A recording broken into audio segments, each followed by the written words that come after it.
Bom dia a todos os casais, bom dia a você, meu irmão, minha irmã, que está aqui mais uma vez participando conosco nesse devocional para casais. E olha, Deus tem falado no seu coração, porque Ele tem falado no meu coração.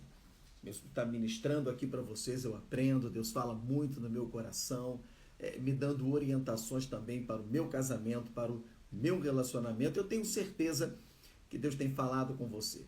E se você tem realmente sentido de Deus, se esse devocional tem feito diferença no seu relacionamento, no seu casamento, na sua vida espiritual, deixa aqui nos nossos comentários, deixa o seu comentário aqui conosco, para que nós possamos também ver aqui de onde você está assistindo, o que você tem recebido, conte o seu testemunho. Vai ser bênção, viu? Então, vamos nesse momento darmos início a mais um devocional para que Deus possa estar abençoando a minha vida, a sua vida, a nossa vida. Mas quero pedir a você que compartilhe esse perfil Vida de Casal BR, porque a intenção do nosso perfil é abençoar vidas, abençoar casais, abençoar casamentos, família, porque uma família não consegue estar estruturada, saudável, se o casamento, que são os pilares, os cônjuges são os pilares, que é o casamento que sustenta a família. E isso que nós estamos fazendo aqui, trazendo palavras, oração, exatamente para abençoar o seu relacionamento, o seu casamento.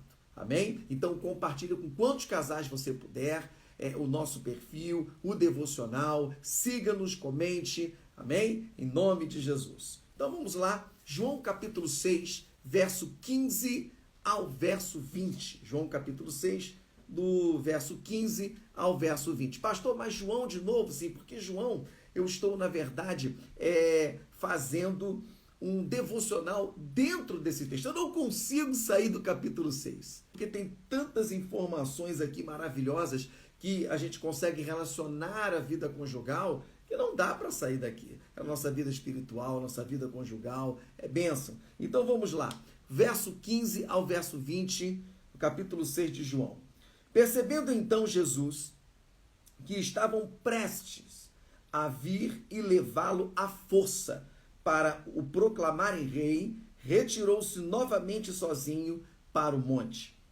Ao anoitecer, seus discípulos desceram para o mar, entraram num barco e passaram para o outro lado, rumo a Cafarnaum. Já estava escuro e Jesus ainda não havia chegado até eles. O mar agitava-se devido ao forte vento que soprava. Quando eles haviam remado uns 25 a 30 estádios, que dá um total de 5 a 6 quilômetros da margem do rio, eles viram Jesus aproximando-se do barco, andando sobre o mar. Uma chegada espetacular, né? E ficaram amedrontados. Mas ele, Jesus, os tranquilizou, dizendo: sou eu, não temais. Para a gente poder dar uma situada no contexto, porque no verso 15 diz que, percebendo então Jesus que estavam prestes a vir levá-lo à força para o proclamarem rei, retirou-se novamente sozinho para o monte. Por que os homens fizeram isso? Porque ele anteriormente já tinha feito um milagre dos pães, da multiplicação, multiplicou 5 pães e 2 peixinhos para alimentar uma multidão de mais de 5.000 pessoas. Fora os outros milagres que ele já tinha feito também na ocasião. Então aqueles homens, já com o pensamento totalmente alheio ao propósito que Jesus tinha, a sua missão, queriam proclamar o rei. Não porque queria que ele estivesse reinando ali, não é isso. É porque eles queriam enfrentar Roma. Eles queriam alguém, porque eles aguardavam, havia uma profecia de um rei que chegaria. Então eles imaginavam que Jesus poderia ser esse rei devido aos milagres que ele estava fazendo e poderia utilizar talvez esse milagre como uma arma para poder acabar com Roma e fazer com que os judeus pudessem crescer, tomar a frente e tal, esse negócio todo. Mas aí Jesus, entendendo a situação, o que ele fez? Ele retirou-se. Então, só para a gente poder situar aqui no contexto. Bem, note bem que dentro desse texto que nós estávamos lendo aqui, porque eu quero focar no que os discípulos foram, porque eles foram para o lago, né? Estavam lá no meio. Eu quero que você entenda o seguinte: no cair da noite, Jesus ainda não havia retornado do monte. Ou seja, O que ele foi fazer no monte? O que Jesus foi fazer no monte? Jesus estava orando. Ele deu uma resposta para aqueles homens que queriam proclamar o rei. O quê? Vou orar. E saiu, foi orar. Sabe o que aprendemos aqui com Jesus? Quando ele sai e vai orar, está no verso 15. Jesus retirou-se sozinho para o monte. Nunca tome qualquer decisão ou aceite qualquer proposta sem antes orar. Não importa o quanto maravilhosa ela seja, ore primeiro. Você sabe que tem muita gente que já quebrou a cara, já se arrebentou, seja com empresa, seja com casamento, seja com amizade, seja no ministério, porque receberam uma proposta e a primeira coisa que eles fizeram foi: sim, eu aceito, ao invés de ir orar. Ao invés de perguntar àquele que sonda os corações e sabe o que realmente tem depois da parede, né? Perguntar para ele se realmente ele pode aceitar aquela proposta. Jesus, então, ele sabia, ele era Deus, embora estava na sua forma humana, mas ele é Deus, ele sabia qual é a intenção. Mas ele nos deu um exemplo, porque você não deve aceitar qualquer proposta, a proposta, seja qualquer que for a proposta, vá orar primeiro. Ou seja, tenha em primeiro lugar saber se é a vontade de Deus. Aqueles homens, eles queriam levar a promoção de rei para Jesus. Era ruim? Não. Aos nossos olhos, você recebe uma promoção aqui de ser um deputado federal, de ser alguma coisa assim, um presidente da empresa. É ruim? Não. Mas a questão é, será que é da vontade de Deus? Ah, não, mas o que estava por trás de tudo isso? Não era ruim a promoção de ser levado a rei. Não, claro que não. Mas o que está por trás de tudo isso? A resposta de Jesus foi se retirar para orar. Foi isso que ele fez. Ele se retirou para orar. Entenda, você não sabe, escreve isso, você não sabe o que realmente está por trás da proposta que você recebeu.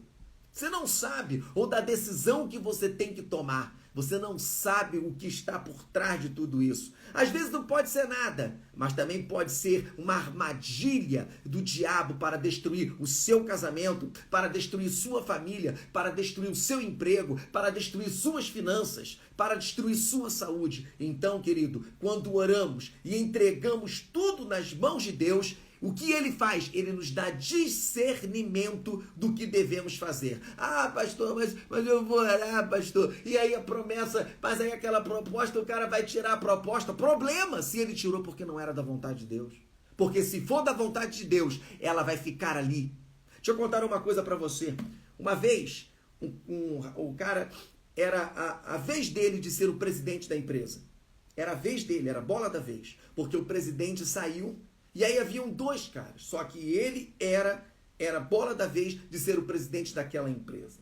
Só que por motivos raciais, porque ele era um homem de cor, né?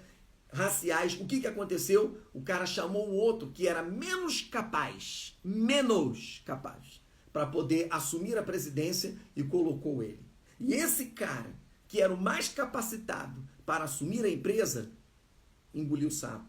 Olha, mas as pessoas entenderam o que aconteceu. Muitos ficaram com raiva. Uns chegaram para ele e falaram assim: cara, bota na justiça. Cara, faz isso. Cara, faz aquilo. Se ele não fosse um homem de Deus, ele teria ouvido todas aquelas propostas que aquelas pessoas davam. Eu tenho um advogado, o cara é bom, o cara vai ajudar você nessa empresa, vai ganhar um dinheirão e tudo. Ele tinha aceitado isso, mas ele era um homem de Deus. E sabe o que ele fez? Primeiro, ele foi orar.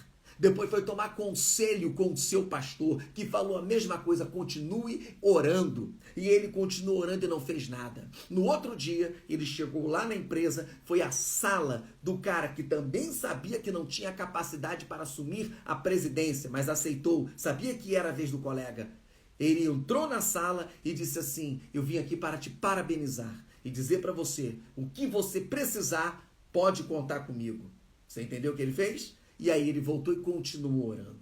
Deus não se esquece de você, daquele que ora, daquele que entrega nas mãos do Senhor. Deus nunca esquecerá. Ele mesmo diz: mesmo que uma mãe consiga, ela esqueça do seu filho, que é quase que impossível, mas eu, contudo, não me esquecerei de ti. É isso que Jesus diz. E o que acontece? Aquele homem vai para casa e tudo, e de repente, um telefone toca na casa dele. Aí aquele telefone tocou, ele foi atender, era um homem convidando ele para um almoço, era de uma empresa, de uma outra empresa, e queria conversar com ele, e ele falou, cara, eu já estou bem no meu emprego, eu não vou aceitar proposta nenhuma e tal. Não, aí desligou o telefone. O cara ligou de novo. Falou, rapaz, eu quero conversar com você, vamos almoçar pelo menos, tal. Então ele foi, falou com a esposa dele falou, vai, você não tem nada a perder, vai lá. E ele foi almoçar. No restaurante, quando ele foi almoçar, o cara chegou e conversou com ele e falou, olha, nós temos observado você é da empresa tal, você é um cara muito competente e nós queremos você na nossa firma. Nós somos uma empresa multinacional e queremos você conosco. Ele, cara, eu tenho um salário muito bom, eu tenho tudo de bom do meu salário, um salário altíssimo nessa empresa. E eu não sei porque eu devo aceitar, né? Então ele pegou um papel, deu para ele e falou assim, olha, leve esse papel para casa, pense nessa proposta, coloque o valor que você quiser de salário. E aí, vamos nos encontrar de novo. Você tem uma semana aí, pode, mas então eu vou querer uma semana. Bora, uma semana. Não, 2 semanas. 2 semanas. E o cara deu 2 semanas para ele. Então ele foi embora, voltou, ficou 2 semanas orando, falando com Deus, tudo e tal. E o cara ligou de novo depois de 2 semanas. Ele, nossa, o cara é insistente. E aí ele foi. Quando ele chegou lá, ele chegou e falou assim pro cara, rapaz, eu já falei para você que eu não vou aceitar. Quando ele pegou o papel lá, na verdade o papel que ele levou foi um papel de contrato para ele assinar. Então ele trouxe em branco e ele falou assim, olha, o salário que você quer, a gente paga. Ele, não, cara, eu não vou aceitar. Então o dono da empresa multinacional pegou um papel e botou um valor e deu para ele. Aí esse homem, né, olhou o valor do salário e o cara não deve estar gostando. Aí pegou o papel de novo e aumentou. Pai, ele já tinha dobrado o salário do que o cara estava ganhando na empresa que disse que já era um salário alto. Quando ele viu que o cara parecia que não gostou, ele pegou e colocou mais ainda. E aí o cara, não, cara, tá bom. Rapaz, mas veja bem, nós queremos você. Aí, eu posso te dar resposta amanhã? Pode, fica tranquilo. Ele foi para casa, falou com a esposa dele, falou, olha aqui, eu botei um salário para ele, ele me deu um salário, eu olhei assim, falei, caramba, e depois ele achou que eu não tinha gostado e aumentou. Aí ela falou assim, olha, você não tem orado ao Senhor? Falado com Deus, pedindo a Deus justiça, pedindo a Deus uma bênção? Então isso aí é a resposta de Deus. E o que ele fez? Aceitou. E aí então aceitou, saiu daquela empresa e foi para essa empresa multinacional. Anos passaram.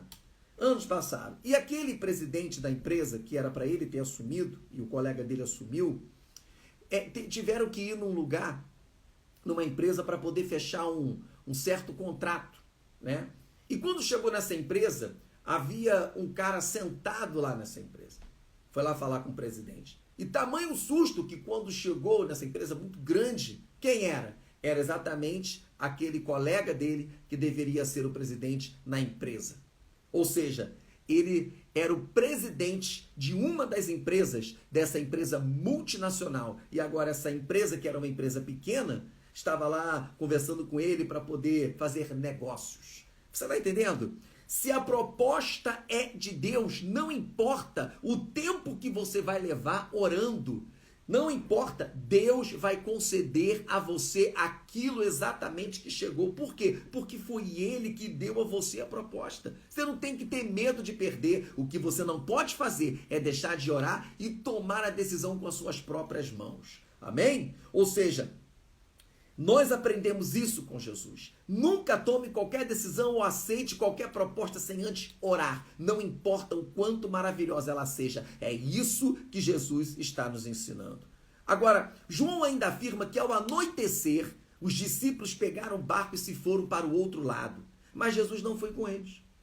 Ainda estava orando. Verso 17. Entraram no barco e passaram para o outro lado, rumo a Cafarnaum. Já estava escuro e Jesus ainda não havia chegado até eles. No verso 18 diz, o mar agitava-se devido ao forte vento que soprava. Aí eu pergunto, será que Jesus perdeu a noção do tempo? Você acha? Você acha que Jesus perdeu a hora? Né? Estava ali orando e perdeu a noção do tempo e a hora? Esqueceu que ia ter que ir com os discípulos? Claro que não. ainda que Jesus estava na sua natureza carnal, humana, ele é Deus. E olha, ele não chega atrasado nunca e nem adiantado. Ele sempre vai chegar na hora certa. Então entenda, Jesus nunca vai chegar atrasado, nunca vai chegar adiantado, ele sempre vai chegar na hora certa. Pode ver lá todas as parábolas que ele conta, todas as parábolas que ele tem contado, todas as curas que ele tem feito, ele sempre chegava na hora certa. E isso não vai ser diferente com a nossa vida, ok? Guarde o que eu vou te dizer.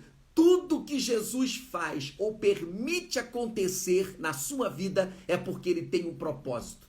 Tudo que Deus faz ou permite acontecer na sua vida é porque ele tem um propósito. Veja bem, Jesus sabia que seus discípulos precisavam ser provados. Ele sabia que seus discípulos precisavam passar por essa provação para se estruturarem. Por quê? Porque eles iriam passar para um próximo nível no seu ministério, os quais eles não poderiam, nessa situação, nesse desafio, Jesus não poderia estar com eles, porque eles precisavam passar sozinhos, ok? Mas entenda uma coisa, não quer dizer porque você não vê Jesus que ele não está contigo, ok? Te ajudando, te fortalecendo. No caso dos discípulos, tudo me indica uma coisa para mim, que Jesus estava intercedendo por eles. Embora Jesus não estava fisicamente lá com eles, mas em espírito, Jesus estava lá com eles, protegendo e guardando eles, dizendo, tá, vai, força, força, vocês vão vencer. Você quer ver uma coisa? Vou dar um exemplo para você. Lembra daquela vez que Jesus disse para Pedro, Simão, Simão, eis que Satanás pediu para peneirar vocês, como se faz com trigo. Contudo, eu orei por você para que a sua fé não desfaleça. Você entendeu? Jesus sempre intercedia pelos seus discípulos. Ele ia orar, ele estava intercedendo porque ele estava preparando pessoas que iriam substituí-lo quando ele tivesse retornado para o Pai. Ele precisava deixar discípulos para dar continuidade à missão. Então Jesus sempre esteve intercedendo e orando. E eu tenho certeza que naquele momento os discípulos não estavam sozinhos, ainda que não viam Jesus, mas Jesus estava intercedendo, pedindo por eles. Agora que prova, hein? Quando eles estavam mais ou menos 5 a 6 quilômetros da margem do rio, um vento veio de repente, mas não era o vento veemente e impetuoso que a gente lê lá em Atos dos Apóstolos, não. Foi aquele vento sinistro, aquele vento para levantar o mar como se fosse uma tempestade. E aquele vento veio tão forte que começou a soprar tão fortemente que o barco começou a balançar para lá e para cá. Espiritualmente eu posso ver o diabo com as suas garras assim, olha, no lado do barco e balançando, sabe? Mas não podia derrubar eles na água, não podia matá-los afogados, sabe por quê? Porque Jesus não havia permitido, Deus não havia permitido o diabo tocar nos seus discípulos. Ele estava ali para amedrontar, com raiva, doido para acabar com eles, mas isso é só para roubar a fé, isso é só para amedrontar, isso é só para deixá-los com medo, só para poder fazê-los murmurar diante da prova. Mas eles venceram, eles ficaram com medo? Sim, ficaram com medo. Eles ficaram assustados? Sim, ficaram assustados, porque isso faz parte da nossa vida. Nós somos seres humanos. Me conta aí, quem é que não fica assustado quando passa por uma situação financeira difícil? Quem é que não fica assustado quando passa por situações emocionais terríveis da vida? Quem é que não fica assustado quando passa por uma crise tão terrível dentro do casamento ou dentro da família? Quem é que não fica com medo? Quem é que não fica assustado? Mas uma coisa você não pode fazer, é murmurar contra Deus, é dizer que Deus deixou você sozinho, é dizer, não, é negativo, o Senhor está contigo. A questão toda é, Ele está te protegendo, mas não vai deixar você passar por alguma coisa que você não vai suportar, porque Ele vai deixar você até ir, vai deixar você ir até onde você aguenta. Até onde você aguenta. E sabe por quê? Porque Ele está te estruturando. Ele está te fortalecendo. Por quê? Porque você vai passar para o próximo nível. Meu Deus, entenda isso. Quantas pessoas não têm recebido bênção, não têm recebido, sabe, conquistas, não têm alcançado conquistas, porque têm sido reprovados justamente na hora em que estão sendo estruturados para receber essa vitória. Entenda. Sabe, entenda isso, aprenda uma coisa. Toda vez que você for para o próximo nível da sua vida, isso é necessário, você ser estruturado, você ser aprovado. Cada conquista, cada vitória te faz subir. E se você não estiver preparado, não estiver fortalecido, não estiver renovado, você será esmagado por aquilo que deveria ter sido uma bênção na sua vida. Você entendeu isso? Vou repetir. Se você não estiver preparado, se você não estiver fortalecido, se você não estiver estruturado, você será esmagado por aquilo que deveria ter sido uma bênção na sua vida. Você entendeu? Eu não sei a luta ou a prova que você esteja passando na sua vida hoje, no seu casamento, na sua família, consigo mesmo. Talvez você esteja em conflitos consigo mesmo, na sua vida espiritual, na sua vida material, nas suas emoções. Aguenta, não murmure, não desista. Sei que é difícil, não é fácil, já passei por situações assim também. Às vezes dá medo, dá vontade de desistir de tudo, não é isso? Pois até parece que estamos sozinhos, como os discípulos pensavam, que lá no meio do mar, no cair da noite, na escuridão, eles pensavam que talvez estivessem sozinhos, mas não estão. Lembre-se, você não está sozinho, o Espírito Santo intercede por você, está intercedendo por você. Aprenda e fale para si mesmo, ou para si mesmo ou para si mesma. Isso é um preparo para a próxima fase da minha vida, que será uma grande vitória. Toda vez que você estiver numa luta, toda vez que você estiver passando por uma situação complicada, repita isso para você mesmo. Pare e repita. Isso é só um preparo para a próxima fase da minha vida, que será uma grande vitória. E aí o Espírito Santo vai estar te fortalecendo. Amém? Amém? Vou repetir mais uma vez. Isso é só um preparo para a próxima fase da minha vida, que será uma grande vitória. Glória a Deus. Jesus não deixará você passar por aquilo que não consegue aguentar. Guarde isso. Antes mesmo ele virá na hora certa com o socorro e a bênção merecida para você. Olha o que diz Salmo, e eu quero encerrar aqui. Salmos 23. Deus é o nosso refúgio e fortaleza, socorro bem presente na hora da angústia. Veja bem, ele não vai tirar a angústia, mas ele vai te dar graça, vai te dar força para você vencer na angústia, ok? Porque o interesse de Deus é preparar você para que você cumpra o propósito, o teu chamado que ele deu a você. Seja no seu casamento, seja no seu ministério, Deus tem algo grandioso para a sua vida. Amém? Guarde esta palavra e compartilhe com outros. Mas eu quero orar por você nesse momento. Vamos orar. Apresente a Deus aí quais são as suas lutas, quais são os seus problemas, a prova que você está passando. Qual a dificuldade? Apresenta para aquele que pode fazer todas as coisas. Vamos lá. Querido Deus, eterno Pai, nesse momento eu quero agradecer a Ti pela revelação da Tua palavra. Senhor, aprendemos que antes de tomar qualquer decisão, de aceitar uma proposta ou tomar alguma decisão, Senhor, precisamos antes orar a Ti para saber qual a decisão tomar e se é da Sua vontade ou não aceitar aquela proposta. Senhor, nos ensina a entender que quando estamos passando por uma situação difícil, luta, não é porque Tu não nos amas, Senhor, que sentimos sozinho, mas é porque Tu está nos estruturando, porque algo grandioso vai acontecer em nossa vida e nós não podemos ser esmagados por aquilo que deveria ser uma bênção. Mas, Senhor, ainda que nós venhamos a pensar que estamos sozinhos, nos mostra, Senhor, que não estamos sozinhos, mas Tu estás conosco, nos ajudando, nos protegendo, nos guardando. Davi, quando estava diante do gigante Golias, talvez ele até pensou que estivesse sozinho, mas Tu estavas ali com ele, e ele derrubou um camarada quase o triplo da altura dele. Senhor, eu entrego, Pai querido, nas Tuas mãos cada um dos Teus filhos que aqui está. Eu não sei qual a situação que eles estão passando, qual a luta, qual a prova que eles estão enfrentando nesse momento. Pode ser no casamento, pode ser na família, pode ser com o filho, pode ser na sua vida emocional, pode ser na sua vida material, na vida financeira. Senhor, mas entra com providência, porque não existe nada que Tu não possa resolver, que Tu não possa curar, que Tu não possa dar vitória, que Tu não possa dar um escape. E se teu filho está passando por uma provação para ser estruturado, fortaleça ele, ajude ele, Senhor, para que ele possa passar e com louvor nesta prova, Senhor amado, estar preparado para receber a grande vitória, para a próxima fase que ele vai ter na vida dele. Então, Senhor, eu profetizo a vitória sobre a vida de todos os meus irmãos nesta hora.